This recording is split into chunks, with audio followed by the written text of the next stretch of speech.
अमीर मुआविया रज़ी अल्लाह तबारक व तआला अन्हु मुल्क के शाम में रहते थे, इमाम हुसैन रहते थे मदीना मुनव्वरा में। हजरत अमीर मुआविया रज़ी अल्लाह तआला अन्हु से किसी शामी ने पूछा कि मैं मदीने जाने वाला हूँ। उसकी तशरीह के साथ बता रहा हूँ, तवज्जो करना, कितना अदब था इमाम हुसैन का मदीने तैयबा में, कितना एहतराम और इकराम था मदीने मुनव्वरा में। इमाम हुसैन जिस मदीने को छोड़ के निकले उसकी अहमियत समझो, उसकी अहमियत का अंदाज़ा करो।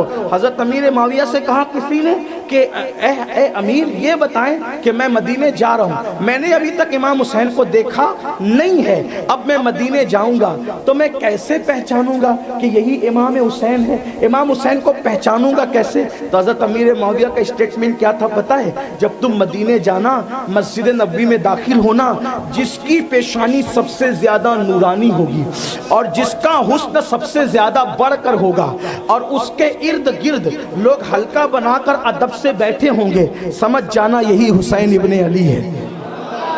मदीने वाले सबसे ज्यादा जिसका अदब कर रहे होंगे, मदीने वाले सबसे ज्यादा जिसके आगे हल्का बनाकर अदब से बैठे होंगे, समझ जाना यही हुसैन इब्ने अली है। ये एहतराम था इमाम हुसैन का मदीने मुनव्वरा के अंदर। और ऐसा मदीना छोड़कर अब हुसैन निकले क्यों हैं? अस्ल उन्वान यहां से शुरू होता है। ऐ अहले बैत से मोहब्बत करने वाले मेरी कौम के जवानों, ऐसा मदीना छोड़ा हुसैन ने कि पूरा मदीना हुसैन का अदब करता था। अदब लोग हज करके जब मदीने तैयबा आते ना, लोग हज करके जब मदीने तैयबा आते तो पूछते थे कि अली अकबर इब्ने हुसैन कौन है, इसलिए कि हमने नबी को नहीं देखा लेकिन हम शबीह पैगंबर अली अकबर की ज़ियारत को आए। और जब अली अकबर का चेहरा देखते तो उनकी ज़बानों पे दुरूद जारी हो जाता, वो अल्लाह की तस्बीह और तकबीर पढ़ने लगते कि नबी तो दुनिया से ज़ाहिरी तौर पे गए लेकिन हम शबीह पैगंबर अभी तक खानदान रसूल में मौजूद। बच्चे बच्चे का अदब था, बच्चे बच्चे का एहतराम था मदीने वालों के दरमियान।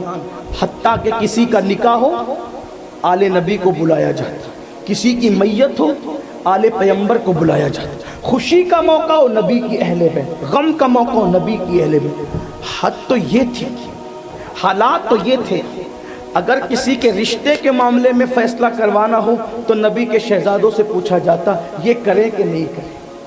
ये हालात, हद तो ये थी कि कोई सफर में जाता तो भी इनसे पूछ के जाता जाए कि न जाए। ये हालात, इतना एहतराम, इतना इकराम था मदीने तैयबा में। लेकिन मौला हुसैन ने क्यों छोड़ा? छोड़ने की वजह क्या बनी? एक वजह थी, बहुत लंबी चौड़ी नहीं, इसलिए कि लोग खड़े हुए हैं, बैठने को जगह नहीं, लोग थक रहे हैं, मैं अपनी बात जल्दी से मुकम्मल करना चाहता हूँ। एक वजह थी, वजूहात बहुत सी बयान की जाती लेकिन सबको समेट कर एक वजह थी, यजीद चाहता था कलमा पढ़कर अल्लाह के दीन को ख़त्म कर दे। उसका मकसद क्या था?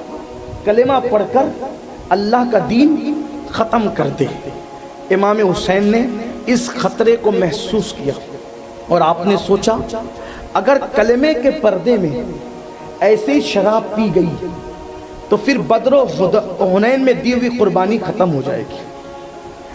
अगर कलमा पढ़कर औरतों से जिना इसी तरीके से रवा रखा गया, दीन तो ख़त्म होगा। नाना को जो ताइफ में पत्थर मारे गए और जो कुर्बानी दी नाना ने वो ख़त्म हो जाएगी। इसी तरह से सौतेली माओं के साथ निकाह हो रहा था, सौतेली माँ, सौतेली बहनों के साथ जिना हो रहा था।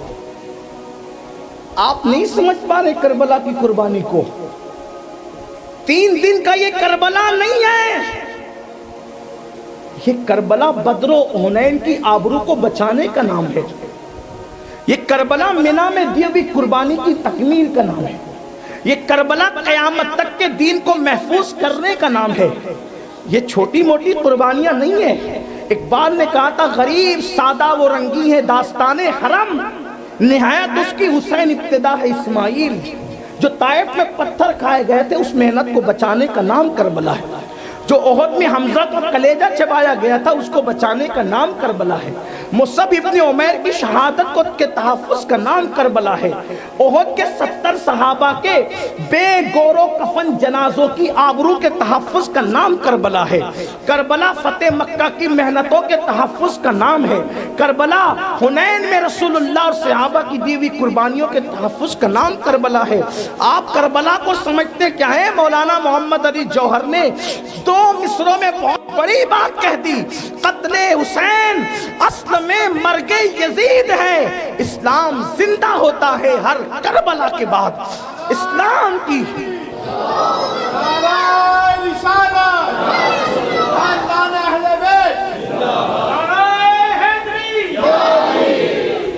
इस्लाम की जिंदगी की बका और उसके तहफ़्फ़ुज़ का नाम करबला है।